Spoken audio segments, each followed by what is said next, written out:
Haleluya, puji nama Tuhan. Shalom Bapak Ibu Saudara. Sekali lagi shalom. Semua bersuka cita sore hari ini, amin. Sebab Dia Allah yang luar biasa. Dia yang memberikan sukacita kepada setiap kita. Dia sumber pengharapan. Dia sumber segalanya. Mari kita tundukkan kepala, kita mau berdoa. Terima kasih buat kasih setia Tuhan. Kami mengucap syukur Engkau baik, teramat baik Tuhan. Sore hari ini di setiap kami Tuhan. Kami yang rindu datang di kaki-Mu Tuhan. Kami yang rindu datang di dalam hadirat Tuhan. Kami yang rindu lebih lagi menyembah-Mu Tuhan. Beracaralah sore hari ini Tuhan. Kami mau siap terima lawatan daripada Tuhan. Kau berkati semua jemaat yang hadir sore hari ini Tuhan. Kami percaya Engkau hadir di tengah-tengah kami. Roh-roh yang tidak kami inginkan, kami tolak, kami hancurkan di dalam nama Tuhan Yesus. Biar Roh-Mu saja yang ada di tengah-tengah kami. Terima kasih Tuhan. Kami mau memuji-Mu, kami mau meninggikan nama-Mu Tuhan. Kami mau siap menyembah-Mu. Di dalam nama Tuhan Yesus. Sama-sama kita katakan. Amin.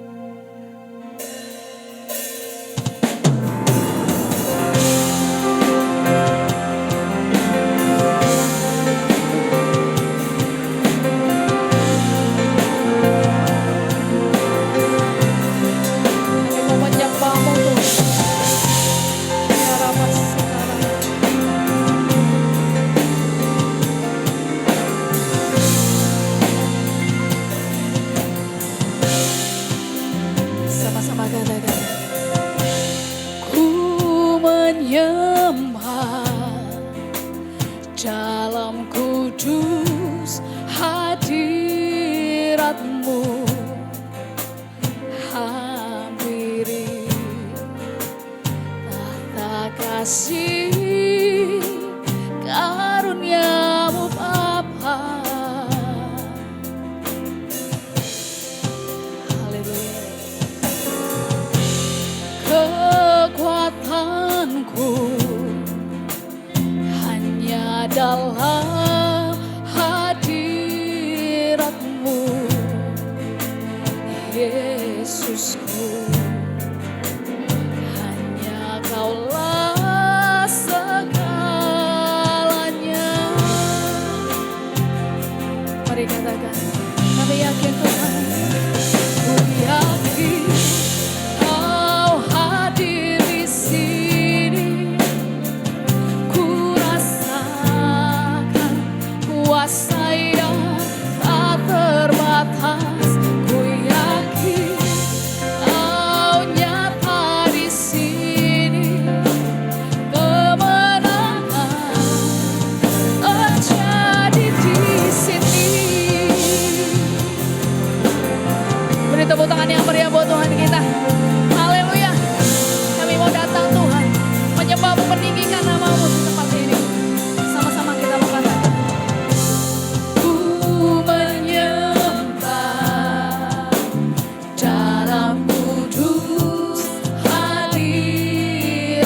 Kami mau hampiri Tuhan, hampiri kata kasih karunia-Mu Bapa. Sebab kekuatan kami hanya pada-Mu Tuhan. Kekuatanku hanya dalam hadirat-Mu. Katakan, Yesusku, Engkau segalanya Tuhan. Kaulah segalanya. Dan iman kita mau katakan, kami yakin Tuhan. Ku yakin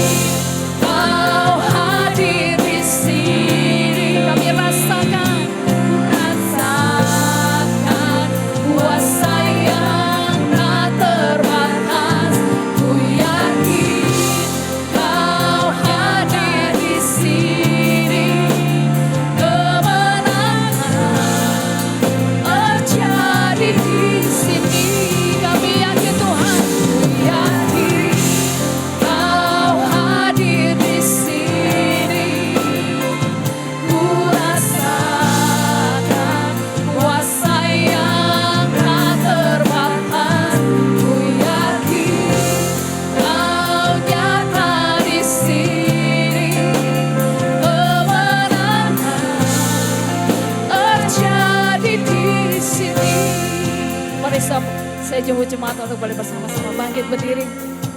Lebih lagi katakan, ku menyembah dalam kudus hadirat-Mu. Kami mau ngampiri tata kasih karunia-Mu apa. Engkau kekuatan kami Tuhan. Kekuatanku hanya dalam hadirat-Mu, Yesusku. Hanya Kaulah segalanya. Dengan yakin kita mau katakan, Engkau hadir Tuhan. Yakin Kau hadir di sini. Ku rasakan kuasa yang tak terbatas. Ku yakin Kau nyata di sini. Kemenangan terjadi di sini. Mari kita mau angkat tangan katakan, kami yakin. Yakin Kau hadir di sini. Ku rasakan kuasa yang tak terbatas. Ku yakin Kau nyata di sini. Kemenangan terjadi di sini. Ku yakin Kau hadir di sini. Kami rasakan Tuhan. Ku rasakan kuasa yang tak terbatas. Ku yakin Kau nyata di sini. Kemenangan terjadi di sini. Ku yakin Kau hadir di sini. Ku rasakan kuasa yang tak terbatas. Ku yakin Kau nyata di sini. Kemenangan terjadi di sini. Sekali lagi katakan, ku yakin. Jemaat lebih lagi. Kau hadir di sini. Kami merasakan Engkau ada Tuhan. Kami percaya kuasa-Mu sungguh nyata Tuhan.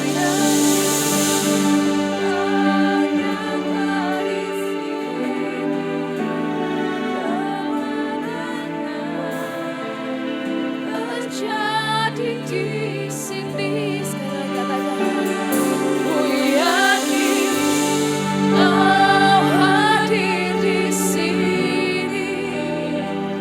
Ku rasakan kuasa yang tak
Kami aman bersama-Mu Tuhan.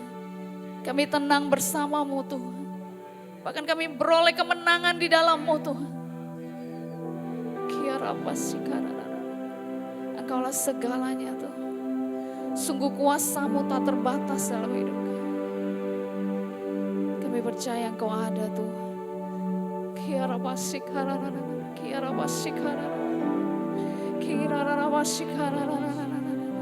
Oh, haleluya.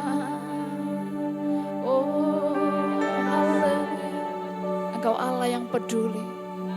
Engkau Allah yang mengerti. Hanya Engkau yang mengerti Tuhan. Bahkan hanya Engkau yang sanggup memulihkan Tuhan. Mungkin kami berbeban berat. Bahkan kami hilang harapan Tuhan. Kami mau datang kepada Tuhan. Kami mau berlari kepada Tuhan. Tidak ada yang Allah lain dapat lakukan selain Engkau saja Tuhan. Kami mau katakan Engkaulah segalanya dalam hidup kami Tuhan. Engkaulah prioritas kami Tuhan. Engkaulah Tuhan.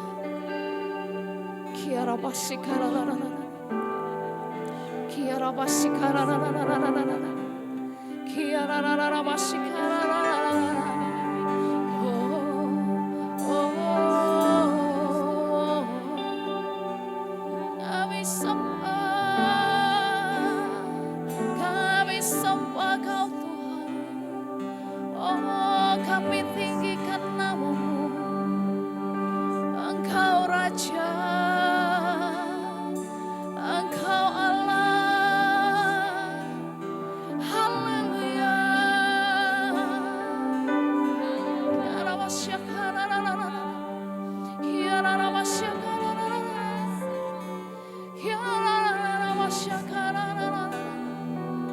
Terima kasih Tuhan.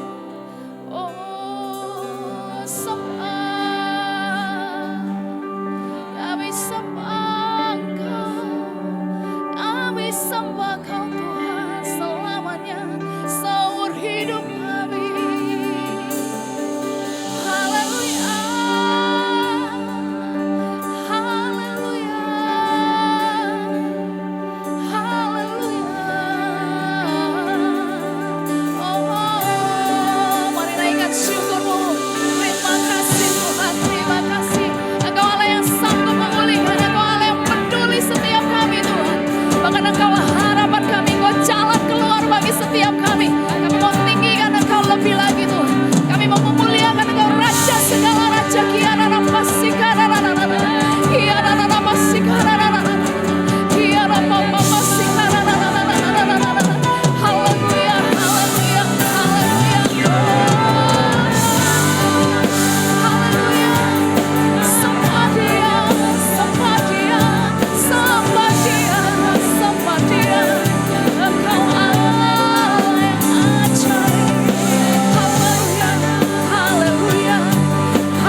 Amin, Kau selalu menepati. Terima kasih Tuhan, kami mau memuji meninggikan nama Tuhan. Kami mau bersorak-sorai, kami mau lebih lagi mengagungkan Kau Raja di atas segala Raja. Di dalam nama Tuhan Yesus yang siap memuji Tuhan, sama-sama katakan amin. Shalom Bapak Ibu, siap memuji Tuhan, amin. Siap memuji Tuhan, amin. Berikan salam kanan kiri, katakan Tuhan Yesus baik.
Kita akan memberikan korban persembahan.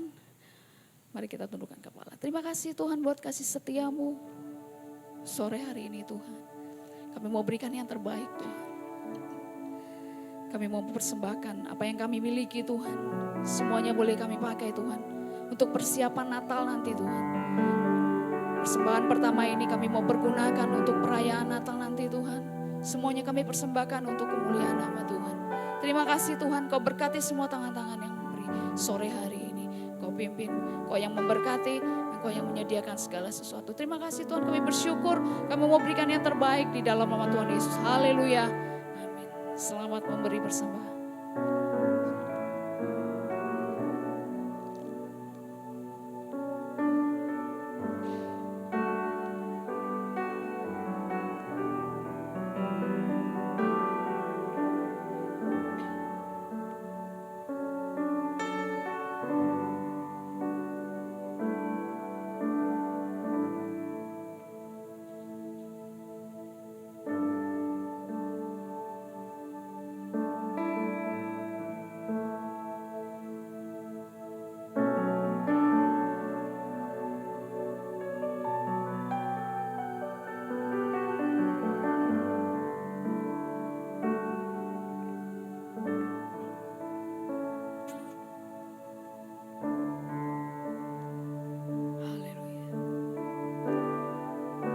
percaya bahwa Tuhan selalu peduli. Tuhan selalu mengerti setiap kita. Setiap beban berat, setiap permasalahan yang ada. Jangan cari yang lain. Tapi kita mau berlari kepada Tuhan. Kita mau cari Dia. Sebab Dia sumber pengharapan. Dia jalan keluar bagi setiap kita. Haleluya. Di saat ku berbeban berat, katakan, ku ingat ku punya Kau Tuhan.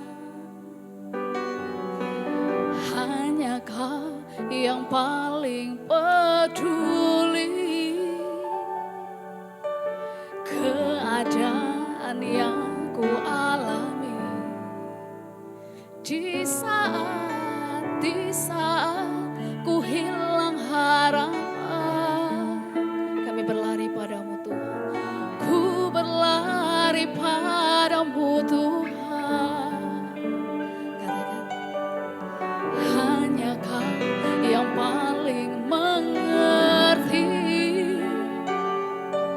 jalan keluarku yang pasti. Seperti tangan-Mu berkuasa mengubahkan padang gurun menjadi taman Tuhan. Ku percaya Kau sanggup pulihkan kehidupanku seindah rancangan-Mu yang sempurna. Beri sorak-sorak yang meriah buat Tuhan kita. Dia ajaib. Mari kita mau bangkit berdiri, katakan. Di saat ku berbeban berat, kami ingat Tuhan. Ku ingat ku punya Kau Tuhan. Sebab hanya Engkau Tuhan. Hanya Kau yang paling peduli keadaan yang ku alami. Di saat ku hilang harapan, kami berlari padamu Tuhan.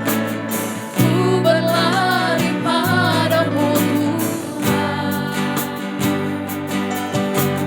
Hanya Kau yang paling mengerti jalan keluarku yang asli. Seperti tangan-Mu berkuasa mengubahkan padang gurun menjadi taman Tuhan. Ku percaya Kau sanggup pulihkan kehidupanku seindah rancangan-Mu yang sempurna. Seperti tangan-Mu berkuasa mengubahkan padang gurun menjadi taman Tuhan. Ku percaya Kau sanggup pulihkan kehidupanku seindah rancangan-Mu yang sempurna. Rancangan-Mu yang sempurna. Amin, amin. Rancangan-Mu yang sempurna.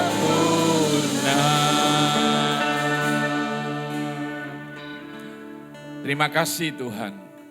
Kami percaya Roh Kudus terus berbicara, bekerja di tengah-tengah ibadah ini. Dan kami terus mengundang kuat kuasa dari Roh Kudus memenuhi, mewarnai di dalam ibadah ini, khususnya di dalam hati dan sanubari kami yang paling dalam. Berkaryalah terus Tuhan. Ingatkan untuk kami tetap dengan kasih yang mula-mula, mengasihi Engkau apapun yang terjadi. Biarlah api dari Roh Kudus akan terus membara, membakar hidup kami. bahwa rancanganmu selalu indah dan Engkau tidak pernah gagal dan tidak pernah meninggalkan kami. Terima kasih, Engkau patut diagungkan Tuhan, Engkau patut ditinggikan dan dimuliakan. Segala apa yang sudah kami kerjakan melalui pujian dan penyembahan, itu semua akan menyenangkan hati Tuhan dan berbau harum di hadapan Tuhan. Terima kasih Tuhan, memberkati tim yang sudah melayani hari ini. Dan kami akan terus belajar melatih diri kami yang kedepannya lagi. Untuk memberikan yang terbaik lagi untuk kebesaran dan kemuliaan bagi nama-Mu. Terima kasih Tuhan, kami justru sidang jemaat-Mu yang hadir hari ini, kami terus juga akan berjanji memberikan hidup kami ketika memuji menyembah Tuhan yang terbaik. Tubuh, jiwa, dan roh kami serahkan dalam tangan Tuhan. Terpujilah nama-Mu Tuhan, firman-Mu sebentar diperdengarkan, urapi hamba-Mu. Biarlah hamba-Mu seturut dengan kehendak-Mu dengan benar, diberikan wibawa, kemampuan, hikmat yang daripada Tuhan untuk menyeberangkan kebenaran firman-Mu. Urapi hamba-Mu, semangat kekuatan yang dari Roh Kudus akan terus ada dalam kehidupan hamba-Mu. Sehingga kami semua seturut dengan kehendak-Mu menikmati lawatan Tuhan roh dan roh pengertian itu turun melimpahi kami semua.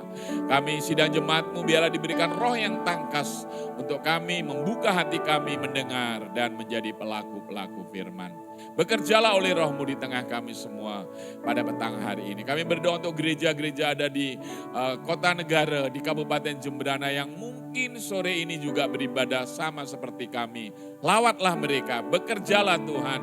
Ketika umat-Mu berseru memanggil nama-Mu, nyatakanlah kuat kuasa-Mu. Seperti Engkau sudah melawat, kami undang di tempat ini, Engkau juga akan memberkati gereja-gereja yang ada di Kabupaten Jemberana ini Tuhan. Terima kasih Tuhan, Kau baik bagi kami semua. Terima kasih Tuhan, kami mau menikmati kebenaran firman-Mu. Dan areal parkir juga dikawal dengan sepasukan malaikat Tuhan. Sampai akhir ibadah ini kami benar-benar menikmati lawatan Tuhan. Dan karya Roh Kudus bekerja di dalam pemberitaan firman-Mu.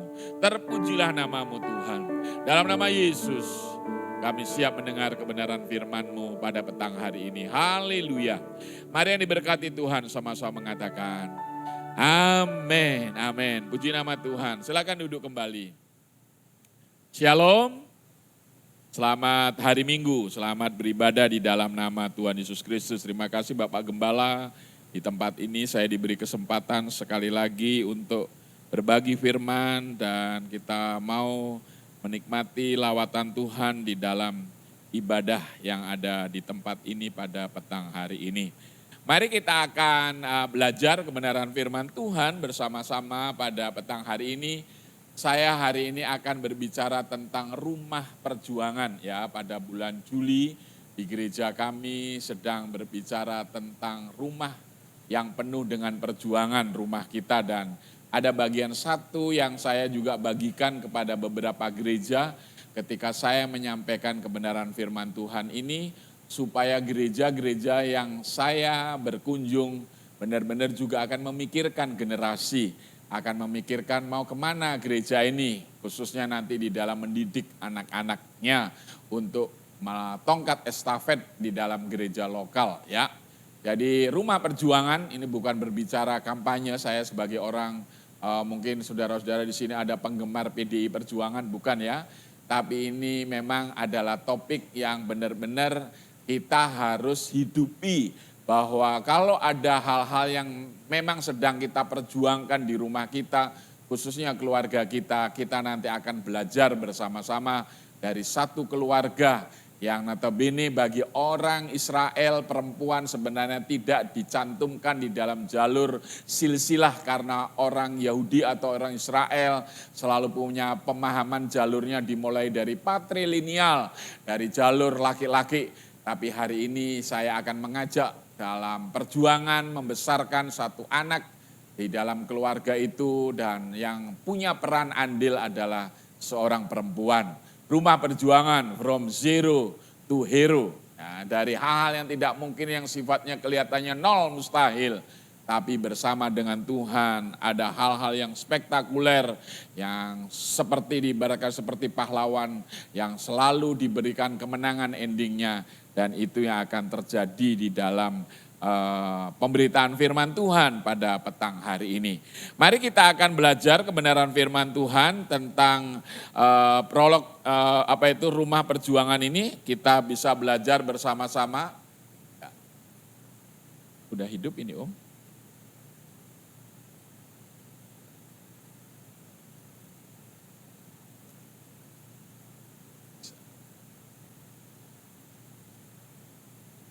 Oh,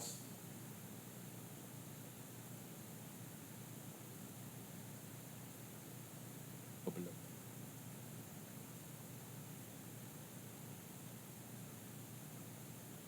Ya. Mari kita akan melihat prolognya terlebih dahulu di dalam 2 Timotius pasal 1 ayat 5. Ya. Langsung next kita akan keluarkan bagian ini 2 Timotius pasal 1 ayat 5. Firman Tuhan. Terima kasih.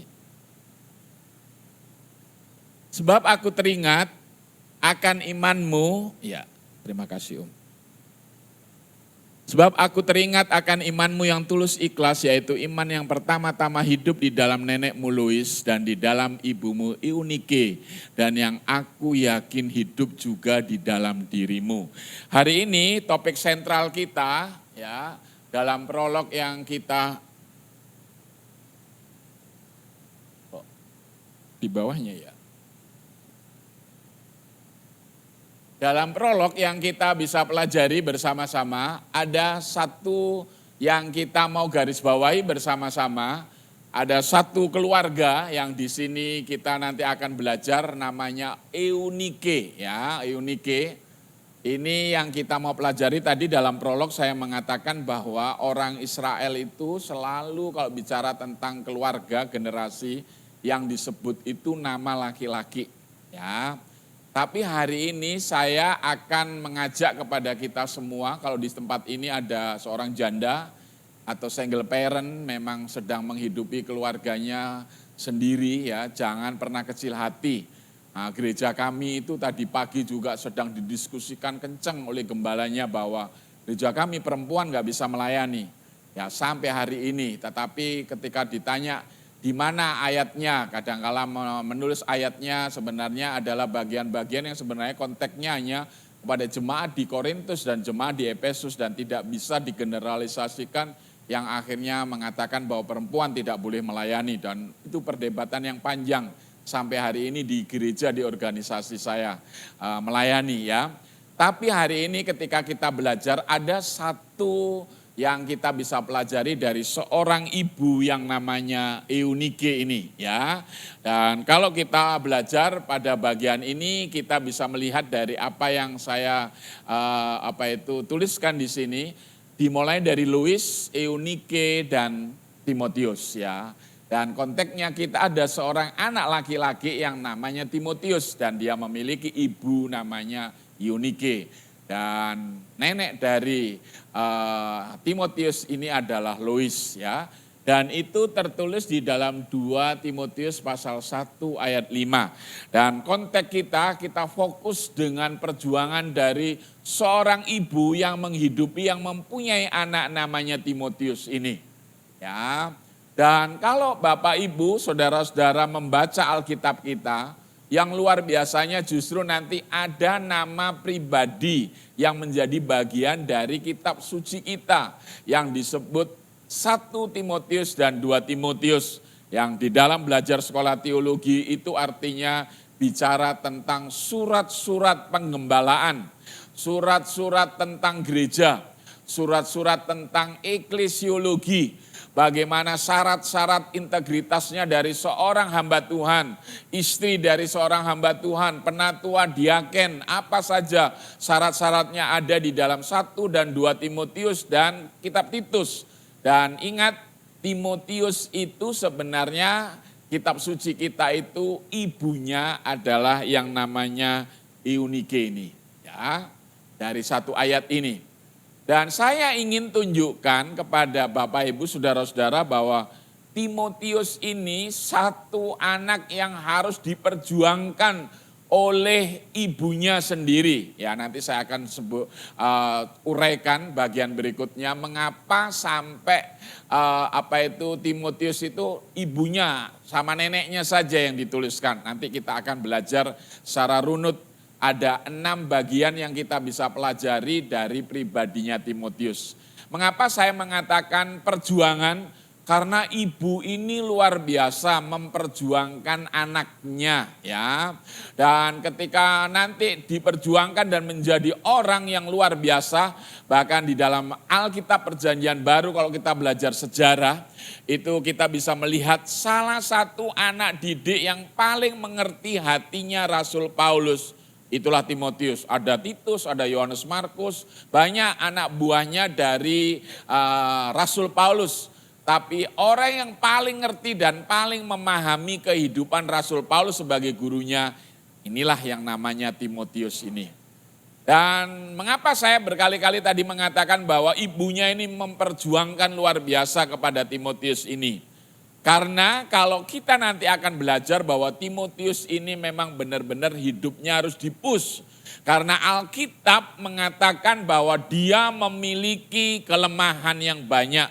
Dan pribadinya sebenarnya tidak memenuhi kriteria sebagai seorang anak laki-laki. Ataupun kalau nanti kita bicara mengenai leadership kepada kepemimpinan, Timotius sebenarnya memiliki banyak kelemahan, tetapi ibunya ini yang single parent ini yang tidak, ibunya memang menikah ya, tapi ibunya ini yang disebutkan bahwa dia berjuang mati-matian bagaimana supaya anaknya ini menjadi anak yang berhasil di kemudian hari. Saya ingin tunjukkan kepada saudara-saudara, Bapak Ibu semua, ada 6 pribadi yang kita bisa pelajari. Dan ini bukan dibuat-buat, tetapi Alkitab sendiri yang mengatakan dari tulisan Rasul Paulus bahwa Timotius ini benar-benar adalah anak yang harus diperjuangkan karena memiliki kepribadiannya banyak yang tidak memenuhi kriteria. Dalam bahasa yang lebih lugas, dia memiliki banyak kelemahan pribadinya. Mari kita akan pelajari bersama-sama dari kehidupan Timotius yang kita bisa dapatkan di dalam Alkitab. Timotius pribadinya yang pertama itu kita pakai bahasa saya melankolis, perasa. Ya, anak-anak muda zaman milenial itu anaknya adalah anak yang baperan.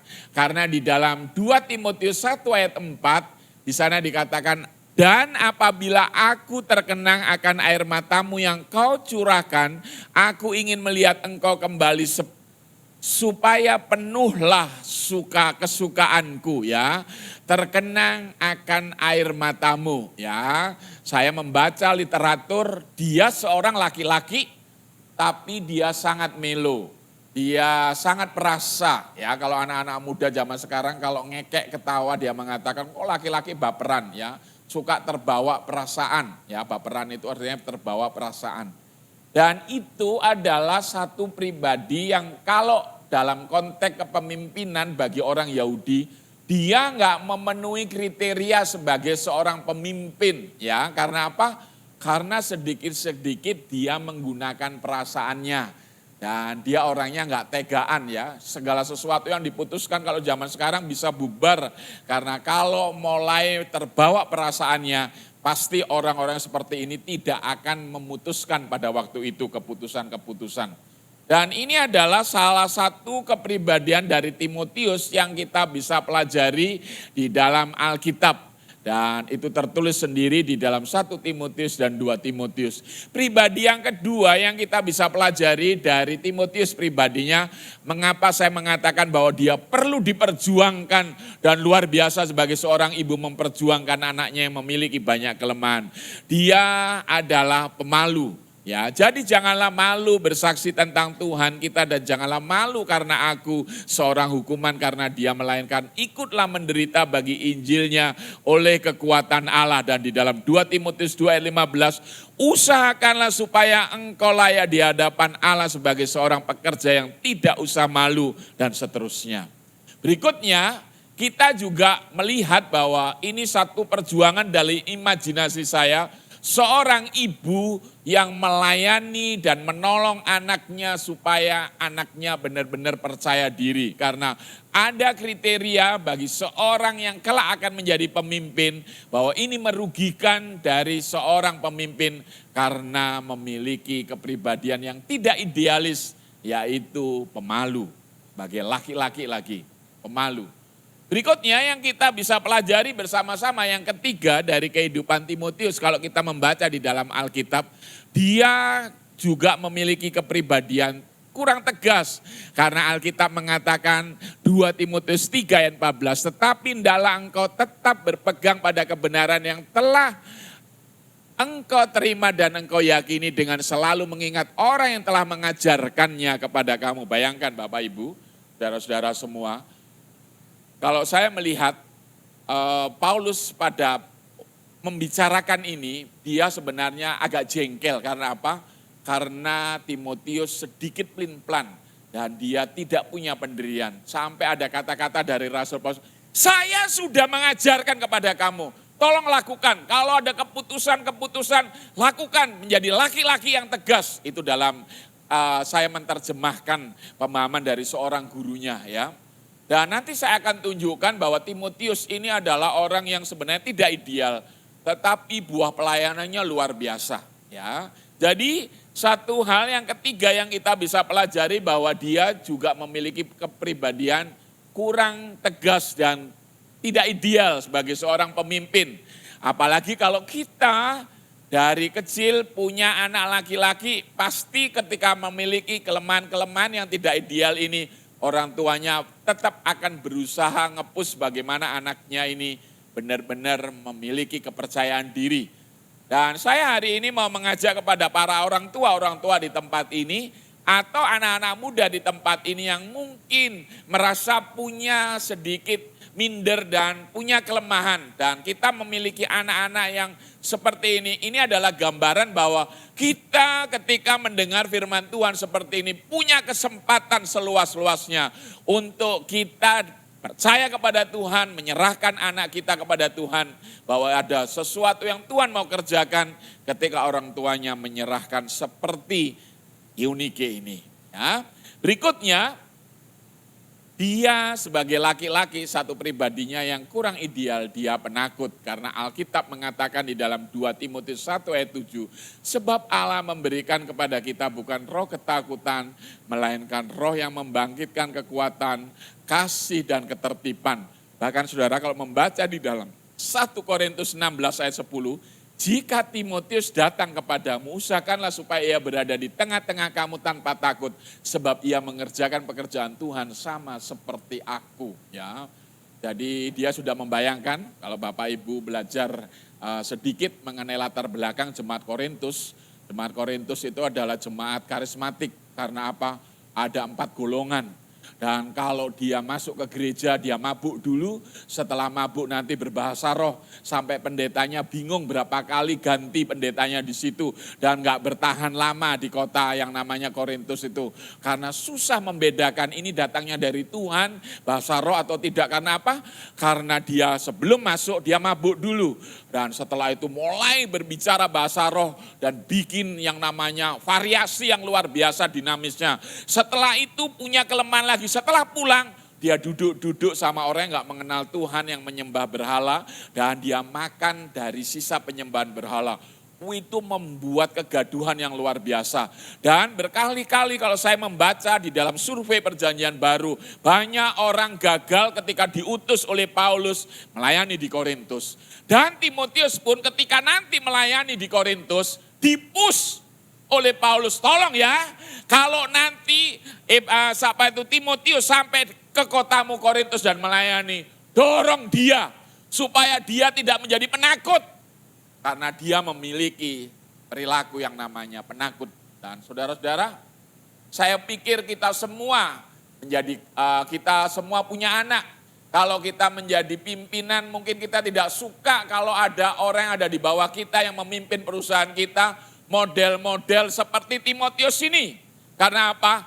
Mereka, anak ini sebenarnya tidak pernah memenuhi kriteria di dalam apa yang disebut memimpin seorang leader. Hah? Luar biasa ya. Kalau saya, Mama kan, kalau saya ya disuruh melayani di Korintus, terus orang-orang di Korintus istilahnya dalam bahasa sekarang diintimidasi dengan tolong ya, hormati dia, jangan sampai dia takut.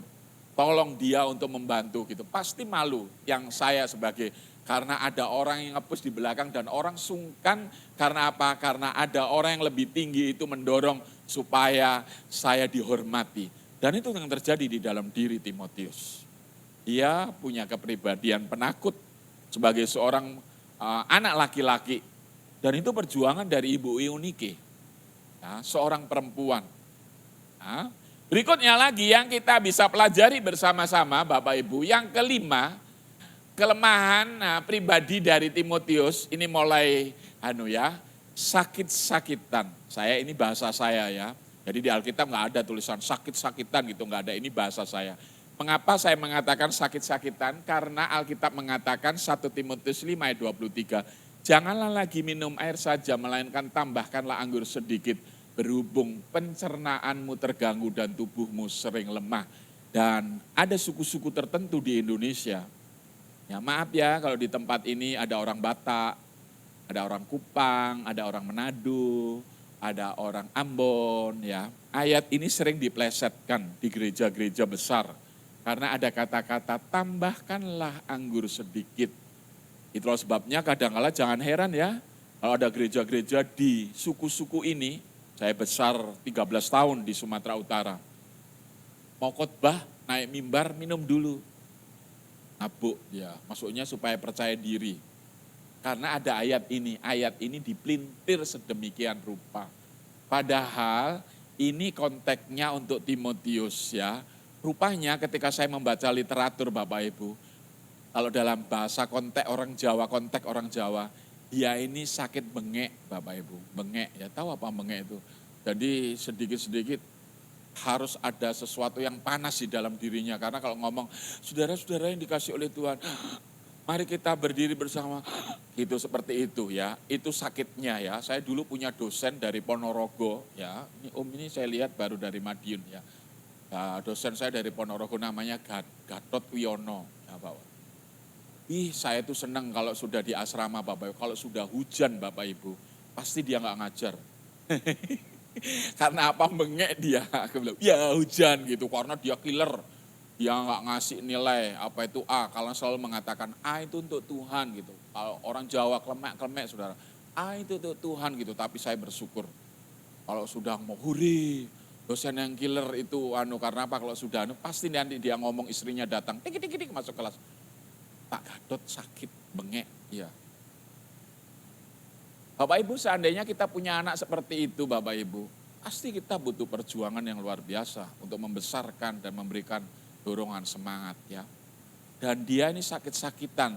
Mengapa sampai disuruh oleh Paulus mengatakan berhubung pencernaan terganggu dan tubuh sering lemah. Karena di Korintus itu Bapak Ibu, di Efesus itu udaranya dingin. Itulah sebabnya sebelum dia naik mimbar disuruh minum anggur sedikit supaya dia panas dan dia mulai melayani pekerjaan Tuhan. Dan itu yang dalam bahasa saya, dia memiliki kepribadian yang tidak ideal sebagai seorang pemimpin. Sakit-sakitan. Ya. Nah, kita tentunya dari 5 ini tadi yang saya sudah sampaikan, 2 saja kalau kita punya pemimpin, 2 dari kelemahan itu saudara pasti mengatakan ini enggak ideal. Ini udah 5 kelemahannya. Yang ke-6 Bapak Ibu, ini yang membuat kita belajar dari aspek psikologinya, yang membuat dia menjadi minder. Karena apa minder? Karena bapaknya kafir. Kisah Para Rasul 16 ayat 1, Paulus datang juga ke Derbe dan ke Listra. Di situ ada seorang murid bernama Timotius, ibunya adalah seorang Yahudi dan telah menjadi percaya, sedangkan ayahnya seorang Yunani.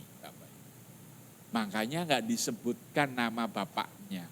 Karena bapaknya sepakat dengan ibunya nikah beda agama, dan dalam tradisi orang Yahudi, dia adalah, kalau orang Islam bilang anak haram, ya pemahamannya paling sadis.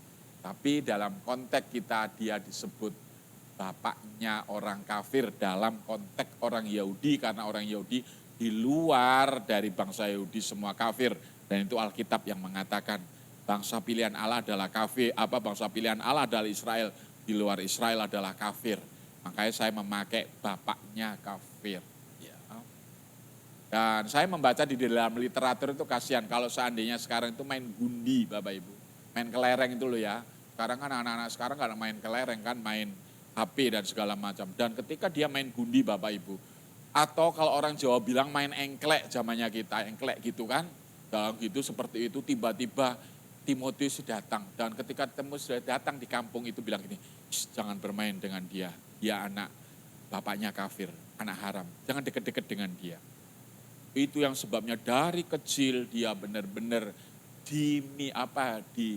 ditiadakan oleh orang-orang di kampungnya. Itu yang membuat akhirnya Timotius ini pribadinya selain banyak kelemahan, dari kecil dia merasa minder karena dia kalau saya boleh diabaikan oleh teman-teman di seputarnya di kampung itu di Listra. Ya. Dan ini yang membuat kita bisa belajar dari kepribadian Timotius yang sebenarnya tidak banyak memiliki kelebihan, tetapi dihidupi, diperjuangkan oleh ibunya. Dan Bapak Ibu, kita semua ketika belajar bagian ini, walaupun dia memiliki kelemahan yang begitu banyak, yang paling heran di dalam Alkitab Bapak Ibu, kalau kita membaca bagian selanjutnya dari cerita ini, perhatikan ini ya, justru ketika membaca 1 Timotius 1 ayat 3, di situ dikatakan, ketika aku hendak meneruskan perjalananku ke wilayah Makedonia, aku telah mendesak engkau supaya engkau tinggal di Efesus dan menasihatkan orang-orang tertentu agar mereka jangan mengajarkan ajaran lain. Ketika dia sudah besar dan dijadikan murid, dan dia menjadi muridnya muridnya Rasul Paulus. Dan ketika Paulus mau melakukan perjalanan ke Makedonia, itu kalau zaman sekarang ke Spanyol, ya, itu nanti yang disebut panggilan Makedonia, ya. Di situ sebelum pergi ke daerah yang namanya benua Eropa zaman sekarang dengan penglihatan 2 kali itu, Timotius ini ditinggal di Turki kalau zaman sekarang, di provinsi Asia. Untuk apa? Untuk melayani di kota Efesus, Bapak Ibu. Ini ya ceritanya yang saya mau tugas pelayanan Timotius di kota Efesus. Perhatikan ya, memiliki banyak kelemahan, tidak ideal jadi seorang pemimpin. Dia tidak memenuhi kriteria sebagai seorang pemimpin. Tapi Alkitab yang paling aneh kalau Bapak Ibu belajar itu, justru Paulus mempercayakan pekerjaan Timotius untuk membantu beberapa bulan di kota Efesus. Dan saya belajar banyak selain kota Korintus, kota Efesus ini juga banyak pendeta yang gagal melayani di situ. Ada pernah Apolos, ada pernah juga yang namanya Aquila dan Priscilla. Alkitab banyak menyatakan bahwa silih berganti orang melayani di Efesus.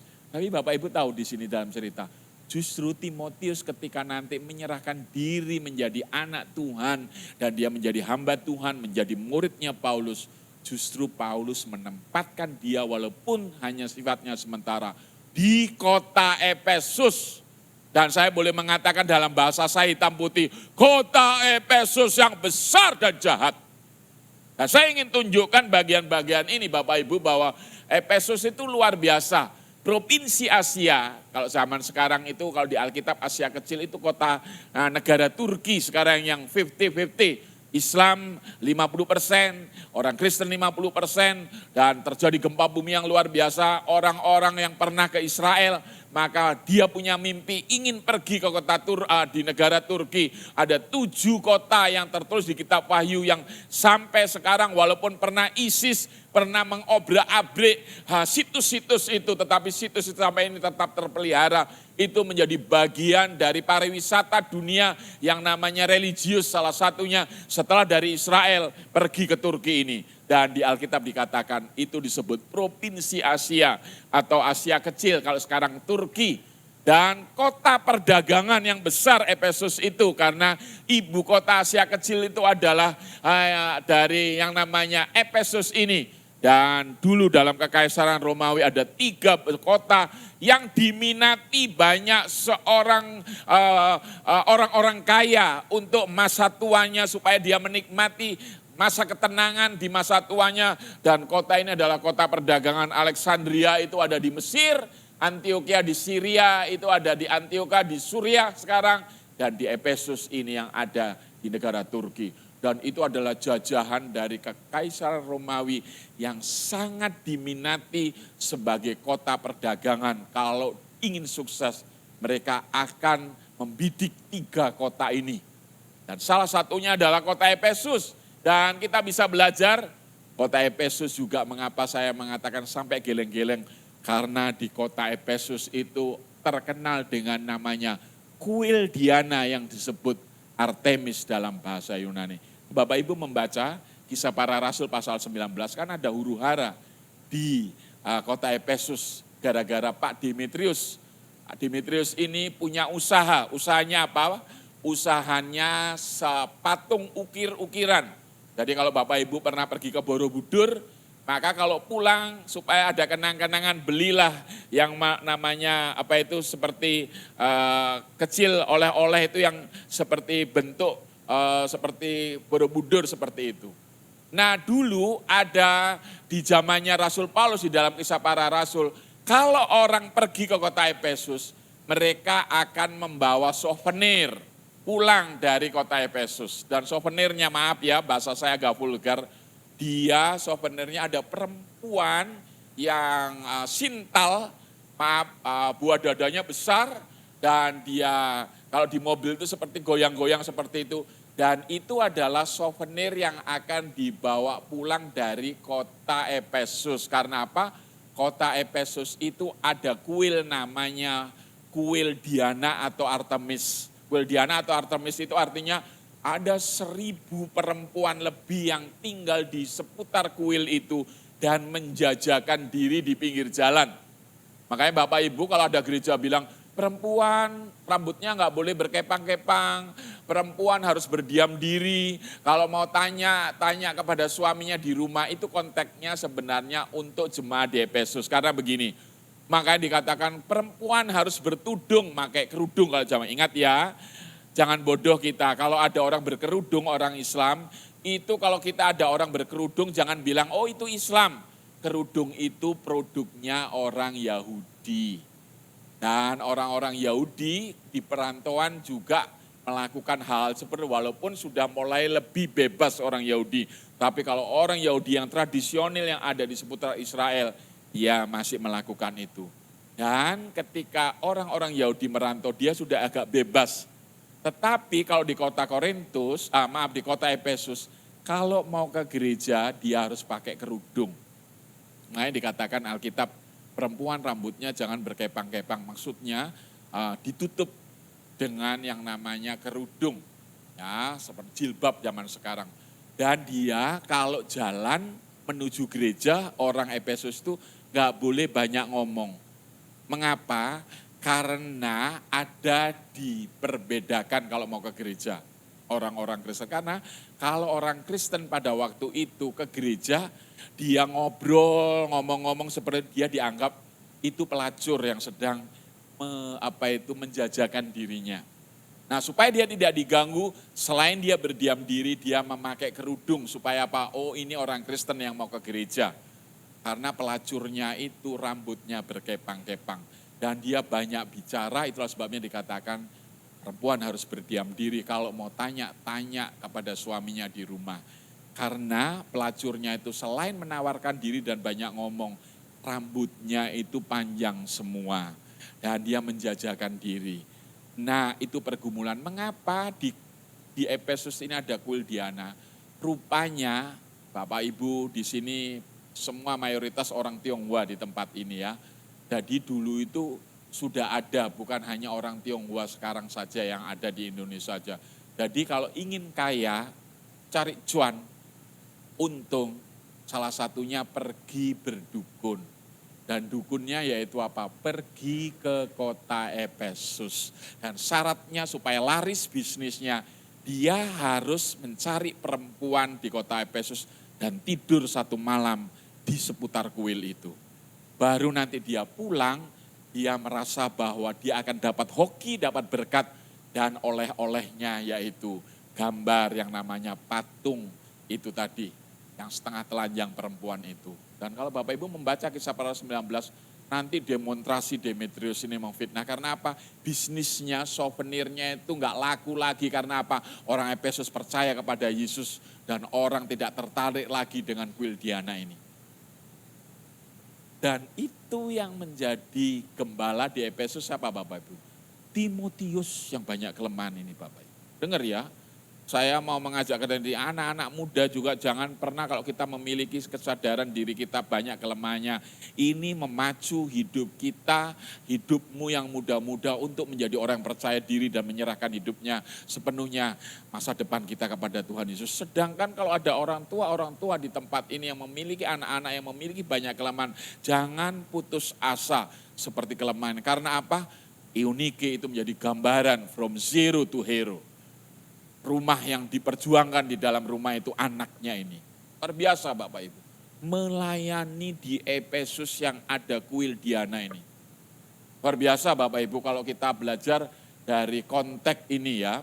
Dari konteks ini ngeri Bapak Ibu. Jadi kalau kita belajar dalam konteks ini setiap hari orang lalu lalang melihat orang-orang di pinggir jalan yang rambutnya panjang. Dan menawarkan diri untuk apa? Setiap ada laki-laki yang datang karena dia sama-sama penting. Karena syarat-syaratnya untuk jadi sukses, syaratnya untuk menjadi kaya, syaratnya untuk mendapatkan hoki dan cuan dia harus beli perempuan itu dan tidur di kuil itu. Di Alkitab dikatakan apa? Dikatakan lebih sebenarnya dalam tafsiran 1000 perempuan yang menawarkan diri untuk dia menjadi yang namanya syarat untuk mereka diberkati karena kepercayaan dengan Dewi Diana ini. Jadi bisa bayangkan ya, kotanya sudah besar, terus sudah itu kota Efesus ada penyembahan berhala, ada perilaku perzinahan yang begitu bebas dan di jalan-jalan. Dan luar biasa bawelnya menawarkan diri dan dengan ciri khas rambutnya terurai berkepang-kepang panjang. Makanya dikatakan orang Efesus kalau ke gereja dia harus pakai kerudung.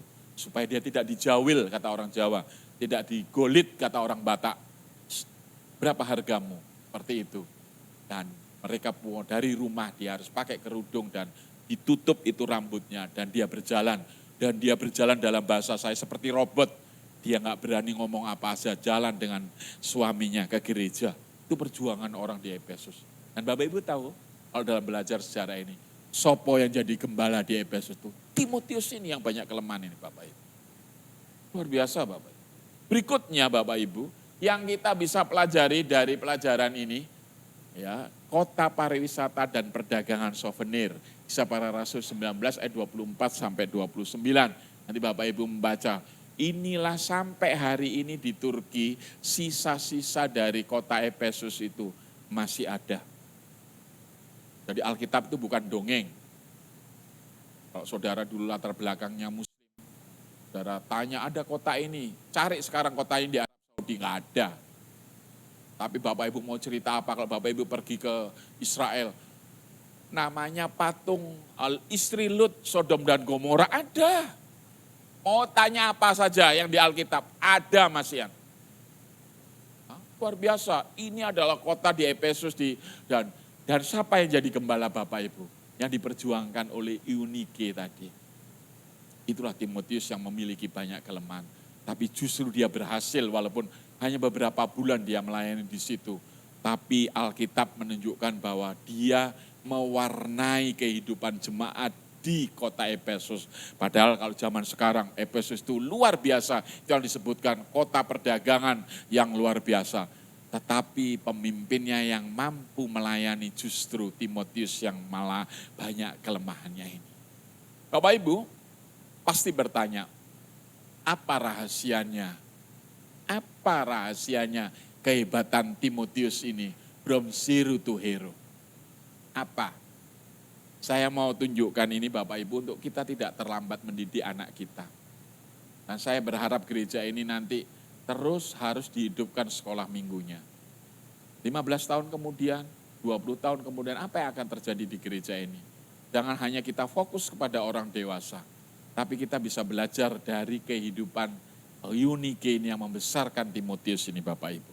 Dari cerita ini Bapak Ibu, rupanya rahasianya Alkitab menunjukkan dari kecil dia dididik dalam takut akan Tuhan. 2 Timotius 3 ayat 15, ingatlah juga bahwa dari kecil engkau sudah mengenal kitab suci yang dapat memberi hikmat kepadamu dan menuntun engkau kepada keselamatan oleh iman kepada Yesus Kristus. Dengar ya, saya gereja ini bukan menduakan perempuan. Tidak memandang perempuan itu dengan sebelah mata. Saya juga belajar ya, justru anak-anak yang kita besarkan di rumah itu gennya besok itu kebanyakan semua pengaruh anak kita suksesnya itu pengaruh dari gen ibunya. Jadi laki-laki di sini kalau pacaran serius, cari istri yang benar-benar selain takut akan Tuhan, benar-benar yang pinter, wawasannya yang luas. Karena apa saja yang kita besarkan dari lahir nanti, semua anak termasuk saya ini, kalau saya belajar psikologi mengenai gen, dari itu semua anak yang dibesarkan itu gennya lebih banyak dari jalur ibunya, darah ibunya. Dan itu Eunike. Dan rupanya Alkitab mengatakan dalam cerita ini justru Eunike yang perempuan itu yang dianggap seperti sesuatu yang zero to hero, yaitu dari kecil dia mendidik anaknya dalam takut akan Tuhan. Artinya takut akan Tuhan apa Bapak Ibu? Takut akan dari rumah dihidupi orang tuanya secara utuh dalam kebutuhan jasmani, psikologinya, finansialnya, dan sosialnya. Ada suku-suku tertentu yang mengatakan laki-laki urusannya di luar dan cari duit. Yang membesarkan, yang mengurusi adalah orang rumah, itulah istri. Tapi Bapak Ibu ketika kita bicara parenting hari ini tidak ada kata terlambat. Kita harus bekerja sama suami istri sesibuk apapun dan kita akan belajar bagaimana yang dikatakan mendidik dari kecil dalam takut akan Tuhan. Kalau itu di breakdown dengan ilmu-ilmu Bapak Ibu, maka Bapak Ibu juga harus dari kecil menolong keturunan kita sehat secara jasmaninya, psikologinya, bicara mengenai kepribadiannya, wataknya, perilakunya, perbuatannya, tingkah lakunya, etikanya, sopan santunnya. Itu adalah bagian yang dari kecil harus dihidupi oleh kedua orang tuanya. Walaupun dalam cerita ini adalah itu sendiri yang namanya Ibu Eunike. Walaupun dia memiliki suami, tapi iman yang berbeda. Psikologinya,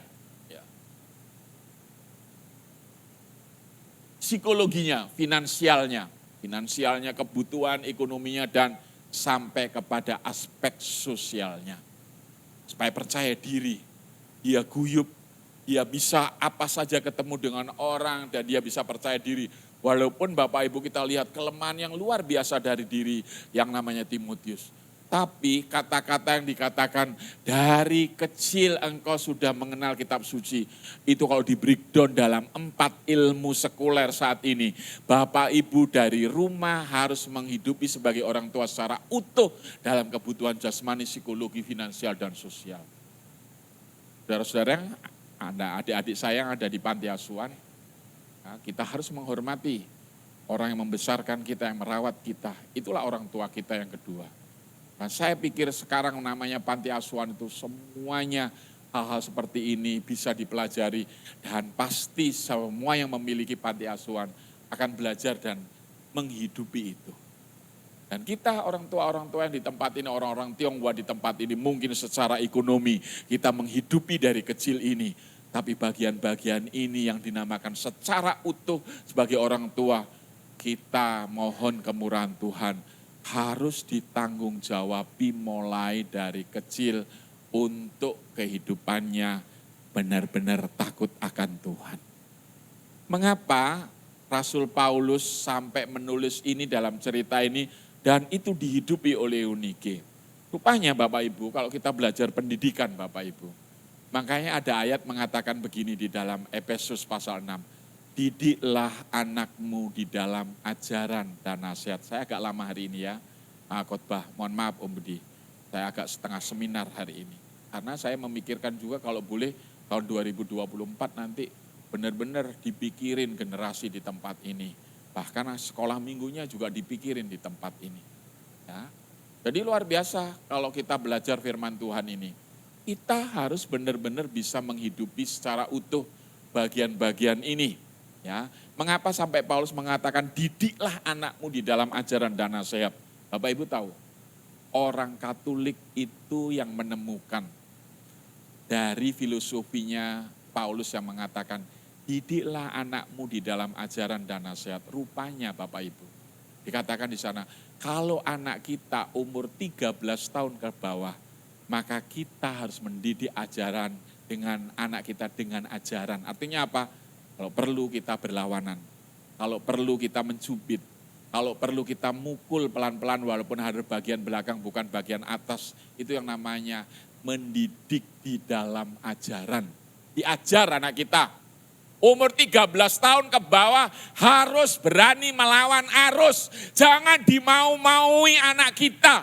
Dan itu Katolik yang menemukan ilmunya dari Rasul Paulus di dalam Efesus pasal 6. Didiklah anak. Dan itu benar-benar terjadi. Makanya harus ada sekolah minggu, harus ada kurikulum, harus gereja membantu orang tua di gereja ini menolong. Dan kalau di tempat ini ada guru-guru sekolah minggu, benar-benar di-upgrade. Dan kalau perlu ada kursus untuk belajar, karena apa? Umur 1 sampai 12 itu adalah umur yang harus kita ada pengekangan moral, harus kita ajar, jangan dimau-maui. Kalau kita sudah umur 1 sampai 12 mendidik dengan ajaran, maka anak kita yang umur 13 tahun ke atas, kita hanya bisa mendidiknya dengan cara apa? Menasehati. Gak mungkin anak kita mulai puber, badannya mulai besar. Kalau laki-laki suaranya berubah. Oh gitu.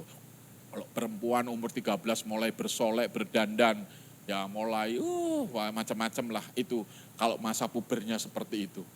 Bayangin anak-anak yang gak dikendalikan pada umur-umur ini nanti akan hilang. Saya akan tunjukkan kepada Bapak Ibu semua. Kalau anak kita umur 14-15 kita memukulnya, pasti anak kita akan bilang gini, maju-maju Pak. Sudah besar kita sama-sama besar. Ayo Pak, maju Pak. Sudah terlambat kita. Padahal Alkitab jelas sekali bilang, didiklah ajaran anakmu dalam ajaran dan nasihat. Rupanya ketika di breakdown, umur 13 tahun ke bawah itu harus mengajar.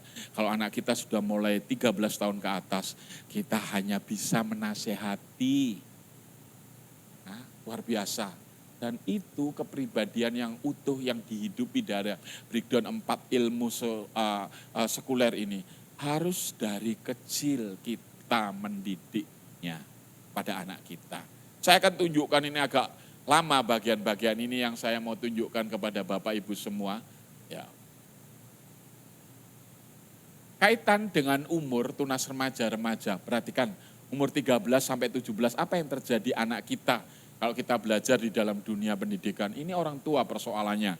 Pertama, kita harus jujur ya, kalau kita mau meneliti itu benar-benar ini secara cepat ya. Yang pertama, ini perubahan fisik dan psikologi. Kalau perempuan, kalau sudah perubahan masa pubernya dan secara psikis mulai dewasa, dia lebih percaya diri. Dia lebih berdandan, dia melakukan apa saja. Kalau dia orangnya memang gak bisa diem sampai kadang-kala lipstiknya mamanya apa saja bisa dibuat untuk dirinya kepada dirinya. Dia percaya diri. Itu perubahan fisik dan psikologi. Kalau laki-laki pada umur-umur ini 13, dia lebih banyak minder. Karena apa? Karena pita suaranya berubah, itu yang membuat. Pernah nggak lihat anak-anak kita dalam kamar aja? Kalau sekarang dalam kamar main gadget ya, laptop ngomong. Tapi ini walaupun dunianya berubah, ini secara fisik, psikologinya, ini terjadi kepada siapa saja. Dan itu kadang-kala orang tua nggak ngerti. Kamu itu kok sekarang diem, kamu itu kok gak percaya diri, anak-anaknya dimarahi. Padahal ini satu goncangan bagi anak-anak kita pada umur-umur ini. Peran orang tua harus ngerti. Terus ini adalah usia yang bermasalah dari faktor sosial karena apa? Usia yang menimbulkan ketakutan karena apa? Orang tua mengalami perasaan cemas, sering tidak mengerti keinginan remaja sedangkan remaja tidak mau mengikuti keinginan orang tua. Umur-umur ini kalau kita mau jujur melayani. Jadi kalian yang ada di panti asuhan, puji Tuhan kalau dikerasi kepada umur-umur ini. Karena nanti kalian akan belajar umur ini dari 5 yang lahir di muka bumi ini, 1 punya kecenderungan jadi penjahat. Kalau tidak benar mendidiknya pada umur-umur 13 tahun dengan ajaran dan nanti akan jadi karena ini umur yang bermasalah. Bapak Ibu pasti mengalami, saya mengalami. Bapak Ibu kalau anak perempuan masih enak, masih apa, mungkin di rumah aja. Tapi kalau laki-laki, anak saya 3 laki-laki, dia akan mencari kepuasan di luar. Saya sekarang, anak saya 3-3-nya. 1 yang lahir di Bali ini sekarang udah kuliah, mulai kuliah. Yang 2 udah lulus dari universitas. Kalau malam minggu Bapak Ibu kami punya peraturan. Kalau hari Senin sampai hari Jumat itu pulangnya paling lambat jam 10 malam. Tapi kalau malam minggu boleh dilonggarkan 1 bulan, pulang setengah 12 asal besok melayani. Dan Bapak Ibu tahu, saya pinter ngomong, khotbah mengenai parenting, mengenai keluarga, mendidik anak. Kalau malam minggu Bapak Ibu, kami kayak orang bodoh kadang-kala. Duduk berdua Bapak Ibu, lihat apa kalau ada sepeda motor lewat di depan. Anakku ya, kalau nggak datang-datang nanti berdua bilang, apa ya yang dilakukan anakku di luaran sana. Kita nggak tahu. Bapak Ibu, saya mau menunjukkan bahwa kita tidak hanya ngomongin berkat, ngomongin sukses. Tapi Bapak ini menjadi kendala, kenapa anak kita didik luar biasa ketika umur 13 hilang begitu saja Bapak Ibu. Karena kadang-kala nggak memahami bagian-bagian ini. Dua-duanya perlu saling pengertian. Dan ini terjadi kepada siapa saja. Dan ini usia walaupun dia mungkin luar biasa mencemaskan kita. Tapi kalau dididik dengan benar umur 1 sampai 12 dengan kurikulum sekolah minggu ngerti firman Tuhan. Walaupun di kemudian hari dia hilang umur 13, dia pasti balik lagi nanti umur 18. Walaupun mungkin sudah rusak, maaf pantatnya mungkin jalan sudah begini, gak karu-karuan hidupnya. Ya harus tiba-tiba, maaf ya di sini kalau ada orang Bali, karena orang Bali itu banyak uangnya akhirnya apa? Akhirnya bikinlah tato, bibirnya dikasih apa, semua karena banyak uangnya. Selain itu nanti kalau mulai nakal ya mulai mabuk dan segala macam. Semua suku punya kelemahan. Dan umur-umur ini mau orang Islam, mau orang kaya, orang Buddha, orang apa. Ini adalah usia yang bermasalah. Dan kita mungkin orang tua pernah mengalaminya. Dan mungkin kalau sekarang anak kita bisa kuliah di Surabaya, kerja dan lolos hidupnya. Saya pikir kalau dia masih tetap di dalam Tuhan, biasanya orang tuanya sudah tanam saham umur 1 sampai 12 itu dengan kurikulum sekolah minggu firman Tuhan. Mendidik anak di dalam ajaran. Nah peran gereja gimana mendidik anak-anak pada umur ini Bapak Ibu? Peran gereja, remaja dan remaja umur 17. Orang tua dan gereja harus sinergi, harus kerjasama. Ya. Jangan hanya di pundaknya Om Budi saja, kalau di tempat ini ada yang namanya diaken, pelayan-pelayan, harus kerjasama bersinergi. Saling memberikan info untuk menolong pelayanan generasi kita agar tidak hilang. 2 minggu lalu saya khotbah di gereja, saya bicara tentang generasi. Gereja Bali itu Bapak Ibu, tahun 60-70 itu dibuang di Dalung. Kalau orang Bali itu dibuang di Dalung masih hidup, maka supaya dia mati, dibuang di Belimbing Sari ini. Kalau belajar sejarah mengerikan Bapak, itu generasi pertama. Generasi yang kedua mulailah dia menanam, bertanam, kalau orang di Dalung mulai dia mengerjakan apa, berjuang secara fisik itu generasi kedua. Sampai punya universitas. Dan generasi ketiga apa Bapak Ibu? Generasi ketiga generasi yang menikmati. Kalau saya mau jujur mensurvei Bapak di negara ini, di mana Belimbing Sari. Generasi ketiga itu masuk Islam, mabuk dan segala macam. Ini di anu ya Pak Om? Enggak, kok ngeri sekali saya ngomongnya. Oh ngeri Bapak Ibu, termasuk gereja kami Bapak Ibu. Gereja kami juga gitu Bapak. Generasi pertama keluar dari GBDI Bapak Ibu, 60 keluarga orang Tionghoa semua. Orang yang nangis harus berjuang, nangis, pindah-pindah. Setelah itu generasi anaknya, kita harus punya pendeta yang tidak boleh diatur oleh kita harus ngatur pendeta, nggak boleh pendeta yang yang otoriter karena dia punya pengalaman yang menakutkan. Carilah pendeta itu yang dapat firman itu Bapak. Dan akhirnya generasi kedua itu yang punya uang, bangun bangunan fisik, beli ini dan segala. Generasi ketiga itu pas saya jadi gembala kaum muda. Kalau udah stres bilang gini, Om aku lagi stres, yuk makan kemana? Singapura 2 malam. Itulah anak sekarang, itu generasi ketiga. Tapi Bapak Ibu apa?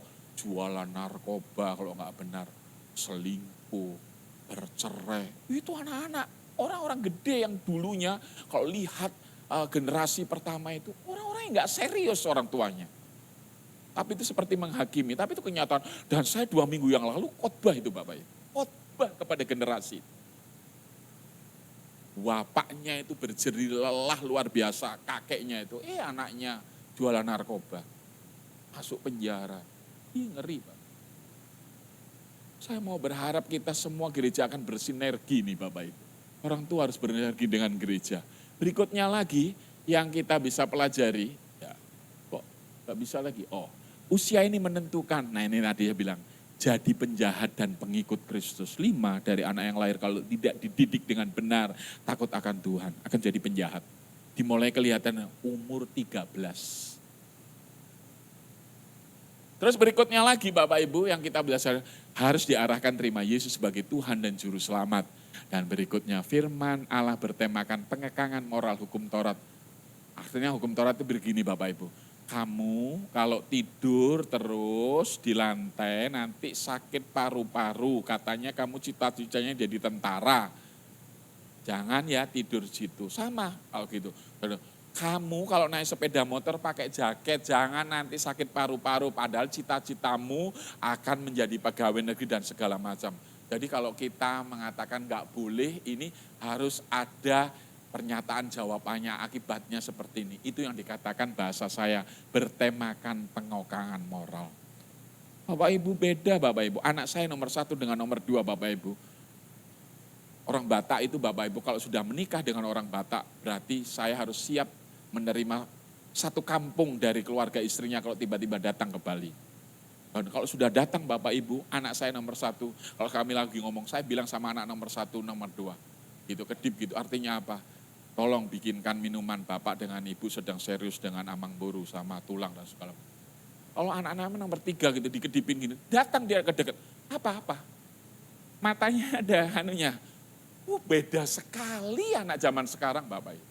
Kalau anak dulu yang zaman itu lahir tahun 90-an, Bapak 89, 88 itu ngerti dia. Dikedipi, jangan ini, lagi serius orang tua, jangan deketi.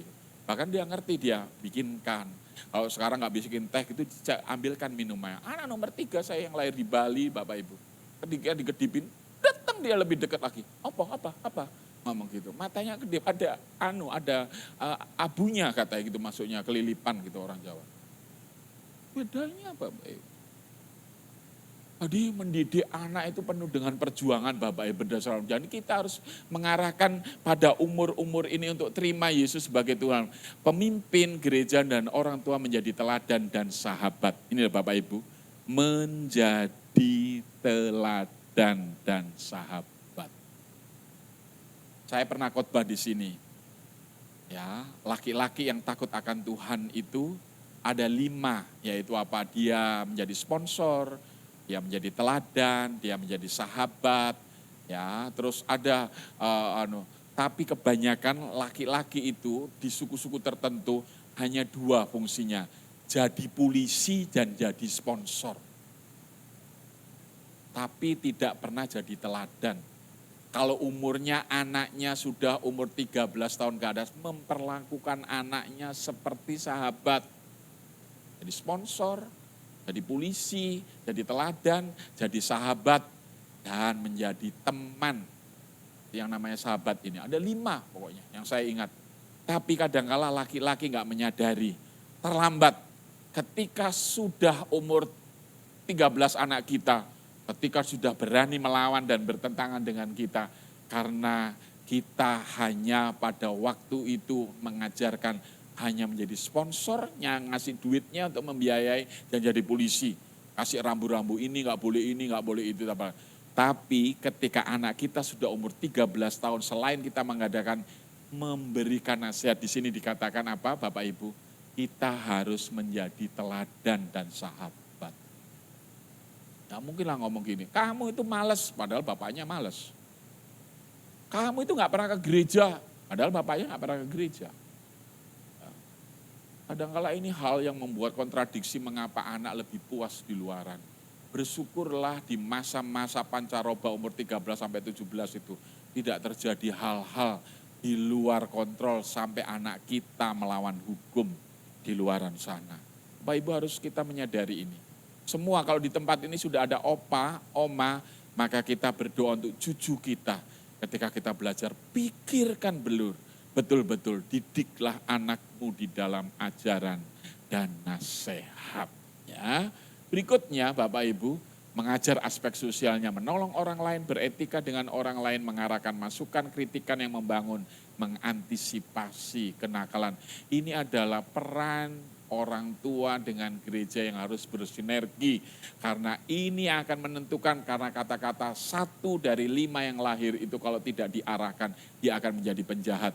Dan ketika anak kita umur 13 sampai umur 17 ini, pada masa tunas remaja dan remaja ini, mari kita bersinergi. Kalau ada pelayanan remaja sini, pelayanannya serius harus ditangani. Jangan tambal butuh seperlunya. Kalau kita benar-benar ingin meneruskan generasi di gereja ini.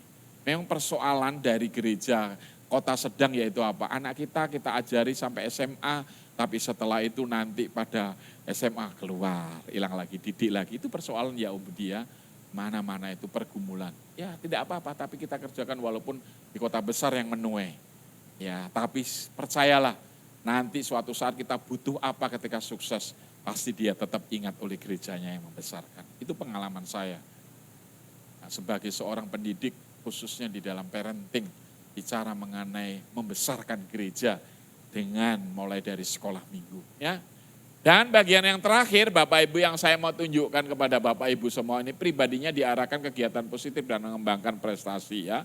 Ada umur-umur ini. Dan kita belajar yang terakhir, Bapak Ibu udah terlalu lama saya khotbah. Ada 4, jika rumah kita dalam situasi perjuangan seperti keluarga Eunike. Sekarang kalau kita benar-benar sudah ngerti firman Tuhan dan ingin seperti Timotius yang dari zero to hero ini. Maka apa yang kita akan hidupi? Tidak ada kata terlambat. Ada 4 hal dengan cepat yang saya mau tunjukkan. Jika rumah kita dalam situasi perjuangan seperti keluarga Eunike, apa yang kita kerjakan di masa sekarang, jemaat yang ada di tempat ini? Yang pertama Bapak Ibu, dasarnya firman Allah dan setiap musim kehidupan dihidupi bersama-sama. Ingat, jangan semua diserahkan kepada istri, jangan semua kata-kata tadi suami yang cari duit, ini semua adalah tanggung jawab istri. Kita harus suami istri bersama-sama, menghidupi bersama-sama. Dasarnya adalah firman Tuhan. Kasihlah Tuhan Allahmu dengan segenap hatimu, dengan segenap jiwamu dan segenap kekuatanmu. Apa yang kuperintahkan kepadamu pada hari ini haruslah engkau perhatikan. Ada kata-kata, haruslah engkau mengajarkan berulang-ulang kepada anak-anakmu.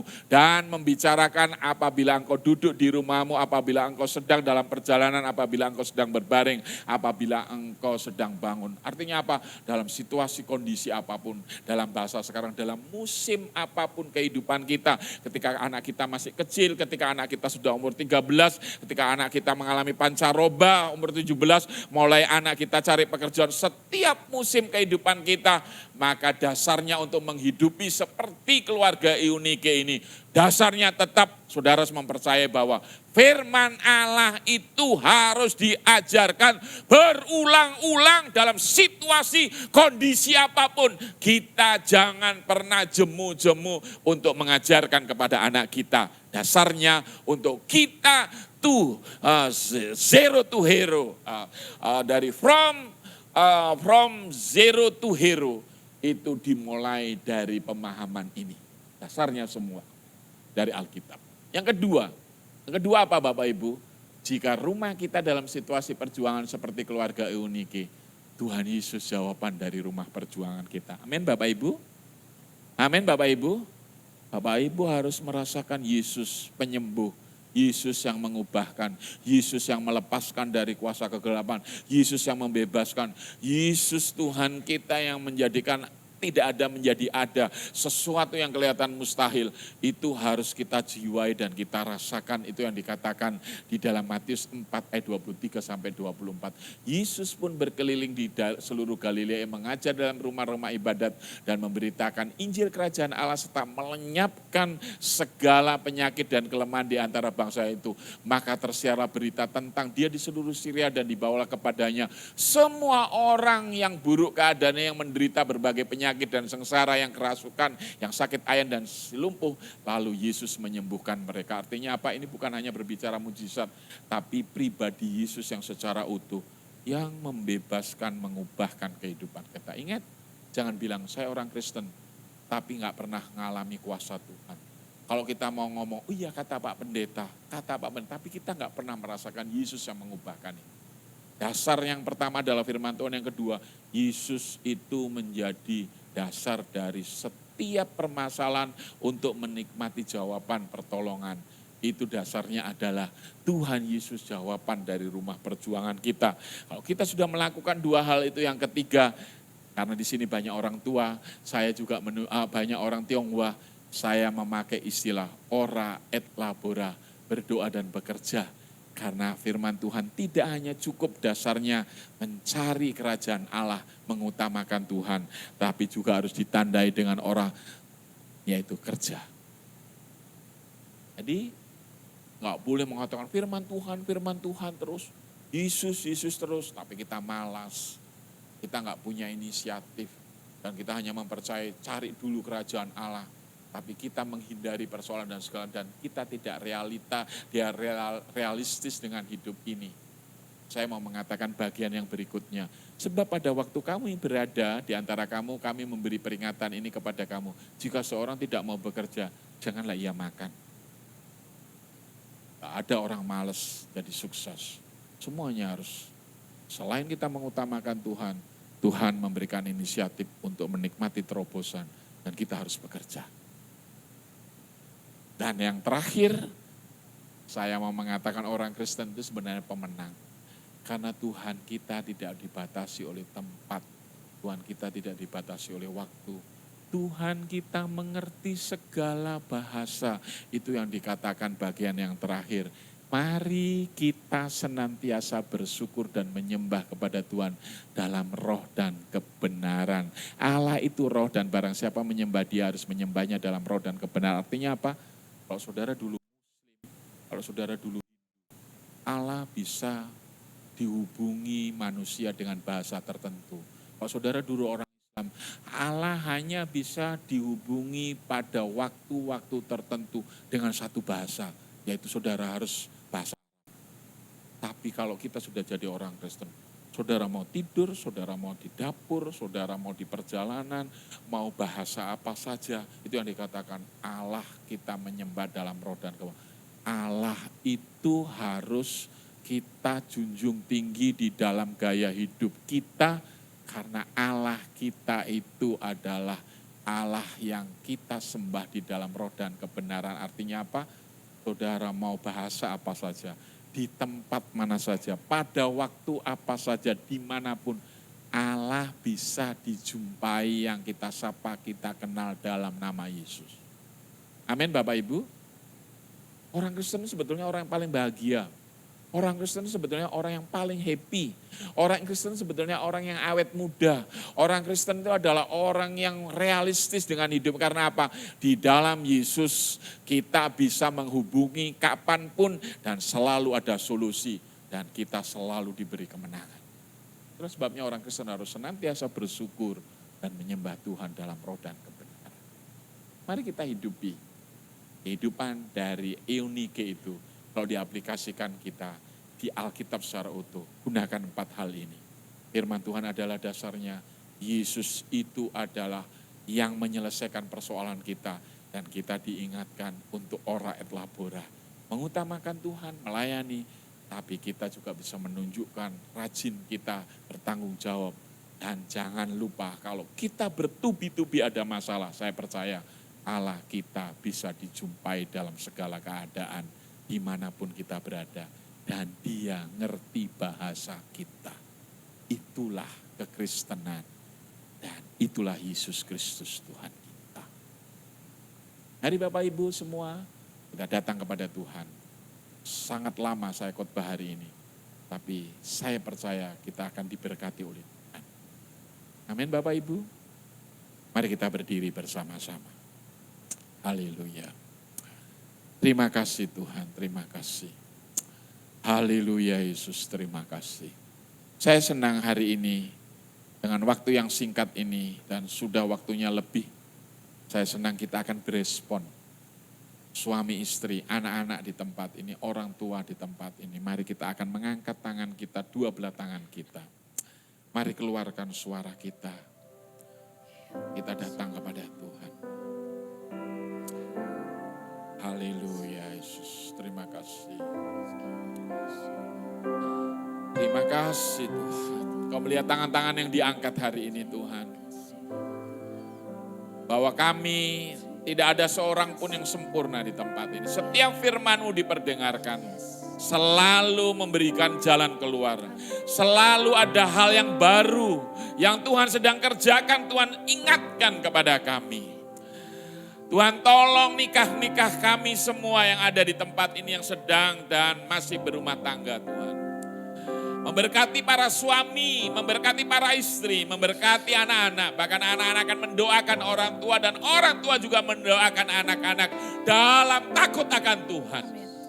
Kau melihat tangan-tangan yang diangkat Tuhan hari ini. Kau melihat hati-hati yang dibukakan hari ini Tuhan. Tuhan meteraikan firman-Mu ini Tuhan. Kami akan melihat dan kami akan mendengar Tuhan mengklaim janji-Mu Tuhan. Akan ada pemulihan, ada kebangunan rohani yang besar. Bahwa jemaat di tempat ini Tuhan benar-benar Tuhan akan mempraktekkan firman-Mu. Memikirkan generasi di tempat ini. Dan nikah-nikah keluarga kami semua di tempat ini dipulihkan oleh Tuhan. Melayani secara utuh, melayani secara konferensif. Tuhan tolong. Tuhan tolong kepada kami semua. Kau melihat tangan-tangan yang diangkat. Kau melihat hati-hati yang dibukakan hari ini Tuhan. Tidak ada seorang pun yang tidak dilewatkan hari ini Tuhan. Semua akan dilawat oleh Tuhan. Meteraikan dengan Roh Kudus-Mu. Ingatkan dengan Roh Kudus-Mu. Terima kasih Tuhan. Terima kasih Tuhan. Haleluya. Haleluya Yesus. Terima kasih Tuhan. Mari kita bersyukur kepada Dia. Haleluya, haleluya. Haleluya, haleluya Tuhan. Amin, amin. Lawat kami semua pribadi lepas pribadi Tuhan. Haleluya. Haleluya, haleluya Yesus. Haleluya. Tidak ada kata terlambat Tuhan. Setiap firman-Mu tidak ada kata terlambat Tuhan. Haleluya, haleluya. Terima kasih Tuhan. Terima kasih Tuhan. Kau melihat hati-hati kami yang dibukakan hari ini. Kau melihat pergumulan dari setiap nikah dari rumah tangga anak-anak-Mu hari ini Tuhan. Haleluya, haleluya. Terima kasih. Amin, amin. Terima kasih Tuhan. Haleluya, haleluya. Terima kasih Tuhan, terima kasih. Amin, haleluya. Terima kasih. Turunkan tangan Bapak Ibu semua. Terima kasih Tuhan, terima kasih. Terima kasih Tuhan. Biar Roh Kudus-Mu akan mengingatkan kami terus. Segala sesuatu dimulai dari nikah kami, dari keluarga kami. Tuhan tolong. Hari ini kami berdoa mohon kemurahan-Mu. Kalau ada orang tua sedang bergumul dengan anak-anaknya. Mari Tuhan nyatakan kuasa-Mu. Biar orang-orang tua ini akan datang kepadamu. Merasakan untuk benar-benar Yesus ada di dalam nikah rumah tangga dan dalam pergumulannya. Terima kasih. Hadirlah Roh Kudus. Hadirlah Roh Kudus. Hadirlah Tuhan Yesus di tengah-tengah kehidupan kami semua. Terima kasih Tuhan, terima kasih. Hamba-Mu selesai berkata-kata, tapi Roh Kudus akan terus berbicara dalam kehidupan kami. Kami percaya Tuhan, Kau sedang bekerja, Kau sedang melawat umat-Mu di tempat ini. Ada hal yang besar yang akan dikerjakan bersama-sama di gereja ini Tuhan. Berkaryalah, bekerjalah Tuhan. Terima kasih Tuhan. Terima kasih Tuhan. Terpujilah nama-Mu Tuhan. Dalam nama Yesus. Kami selesai memberitakan firman-Mu, segala kemuliaan, segala kebesaran, segala kuat kuasa yang Tuhan berikan kepada hamba-Mu, kepada semua yang hadir. Kami kembalikan kepada Tuhan. Dan kami menikmati terus suasana surga dalam hidup kami semua. Dalam nama Yesus kami sudah berdoa dan mengucap syukur. Mari kita yang percaya sama-sama mengatakan amin, amin. Silakan duduk kembali.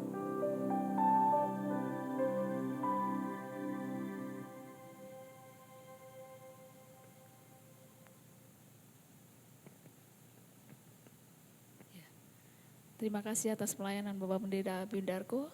Selanjutnya kita akan mendengarkan beberapa pengumuman dan kita akan memberikan persembahan yang kedua kepada yang bertugas. Kami persilakan.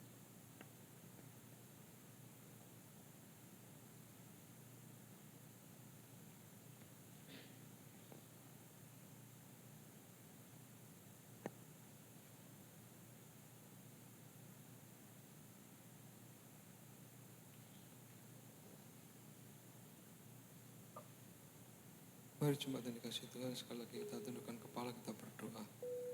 Bapak, kami mengucap syukur dan terima kasih untuk segala kebaikan yang Tuhan limpahkan dalam kehidupan kami. Kami mengucap syukur hari-hari yang boleh kami lalui bersama-sama dengan Tuhan. Lewat setiap pergumulan, persoalan dan permasalahan yang Tuhan izinkan terjadi dalam hidup kami.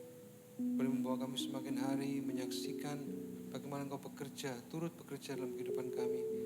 Kami menyaksikan jejak kaki-Mu Tuhan di setiap langkah kehidupan kami. Kami mengucap terima kasih untuk segala kebaikan Tuhan. Terima kasih untuk ibadah kami pada malam hari ini. Terima kasih untuk kebenaran firman-Mu Tuhan, yang mengingatkan kepada kami untuk meneladani kehidupan Timotius Tuhan. Dari zero menjadi hero Tuhan. Biar firman Tuhan ini boleh menjadi berkat, menjadi rema, berbicara secara khusus kepada tiap-tiap pribadi anak-anak-Mu pada malam hari ini. Terima kasih Tuhan. Terima kasih untuk hamba-Mu, Bapak Pendeta Bindarko yang sudah menyampaikan kebenaran firman Tuhan. Urapi beliau Tuhan, pakai beliau lebih lagi Tuhan, lebih dahsyat lagi Tuhan, pelayanannya, kehidupan pribadinya, keluarganya, pekerjaannya, dan seluruh hidupnya boleh untuk kemuliaan bagi nama Tuhan. Bapak terima kasih, sebentar umat-Mu akan berpersembahan. Tuhan diri dari tempat yang maha tinggi, Tuhan Yesus memberkati. Di dalam nama Tuhan Yesus kami berdoa, ucap syukur, haleluya. Sementara persembahan dijalankan, saya akan sampaikan beberapa pengumuman. Yang pertama, kami mengucap terima kasih untuk pelayanan Bapak Pendeta Bindarko. Tuhan Yesus memberkati. Kami juga mengucapkan selamat datang bagi Bapak Ibu Saudara sekalian yang baru pertama kali beribadah bersama kami. Apakah ada?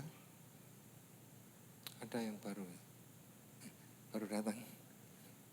Ya, nanti bisa memberi selamat itu yang paling pojok kiri itu ya. Baru datang dari Amerika, ya saudara kita. Jadi itu selamat datang. Sayangnya terlambat ya, ulang tahunnya tanggal 3 itu saya ingat. Pokoknya namanya Tito, saya ingat 3 Oktober, Tito. Ya selanjutnya saya bacakan kegiatan gereja selama sepekan. Hari Rabu ada family altar, pukul 7:30 malam di gereja. Hari Jumat ada doa malam, pukul 7:30 malam di gereja. Hari Sabtu ada latihan musik, pukul 7 malam. Kemudian hari Minggu ada ibadah raya, pukul 6 sore. Dan ibadah sekolah minggu pukul 6:30 sore. Demikian pengumuman, Tuhan Yesus memberkati.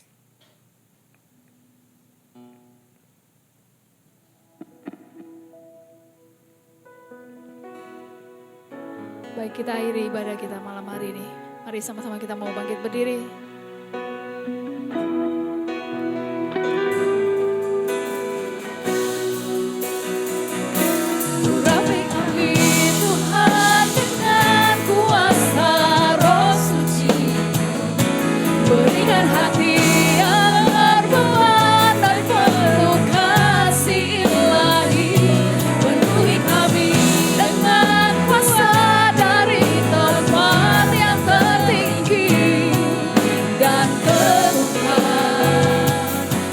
semua kesaksian.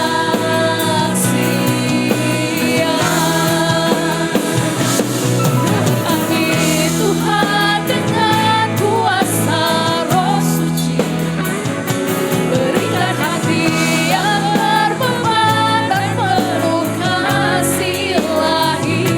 Penuhi kami dengan kuasa dari tempat yang tertinggi, dan teguhkan semua kesaksian.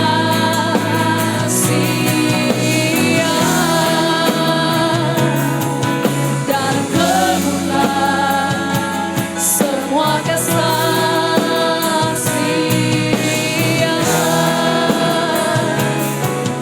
Dan teguhkan semua kesaksian.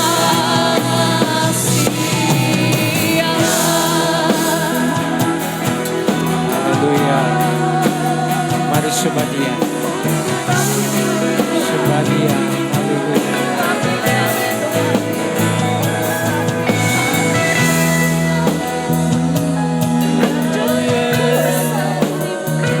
Terima kasih. Terima kasih. Engkau baik. Engkau sungguh baik.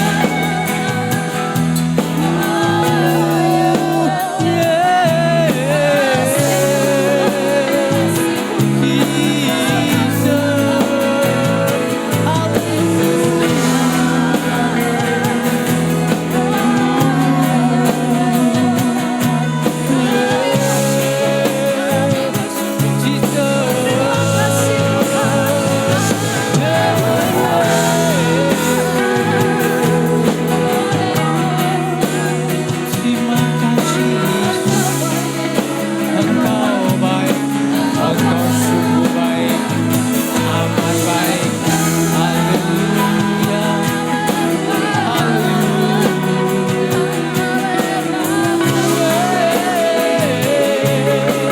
Oh, we love you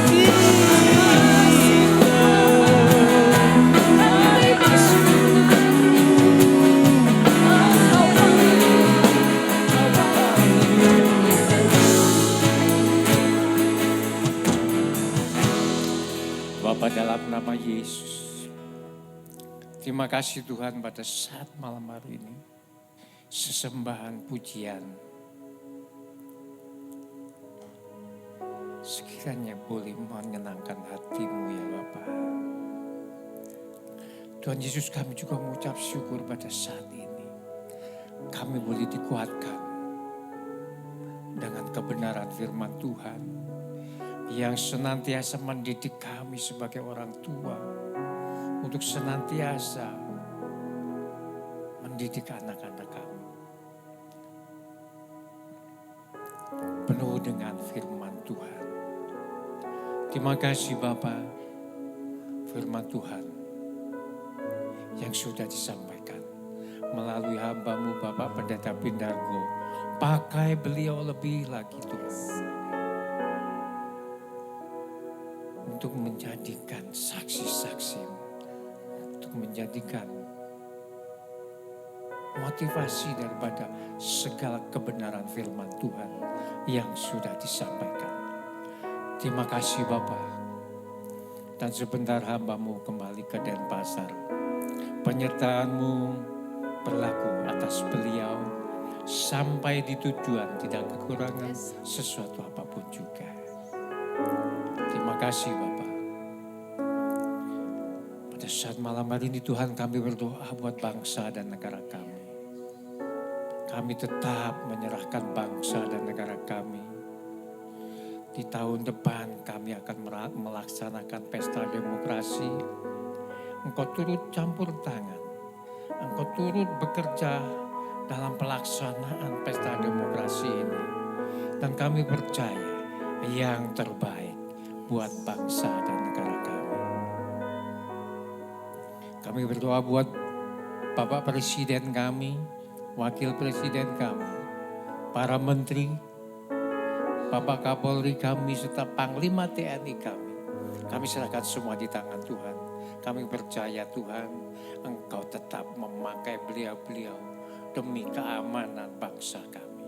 Teristimewa Tuhan, Kau pakai Bapak Presiden kami, berkati kesehatannya, sehingga bisa melaksanakan tugas untuk mengemban bangsa dan negara kami. Terima kasih Bapak.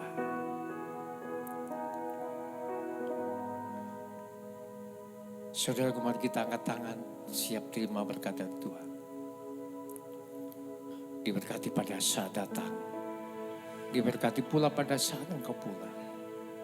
Diberkati sawah dan ladangmu, usaha dan pekerjaan. Diberkati buah kandungan, diberkati bakulmu dan tempat adonanmu. Diberkati usaha tokomu, usaha rumah makan, usaha bengkelmu, usaha rumah kos-kosan, usaha salon kecantikan, usaha budidaya tambakmu, pendidikanmu dan kesehatanmu. Saudaraku, engkau tetap naik, tidak akan pernah turun. Dan engkau tetap menjadi kepala, bukan ekor.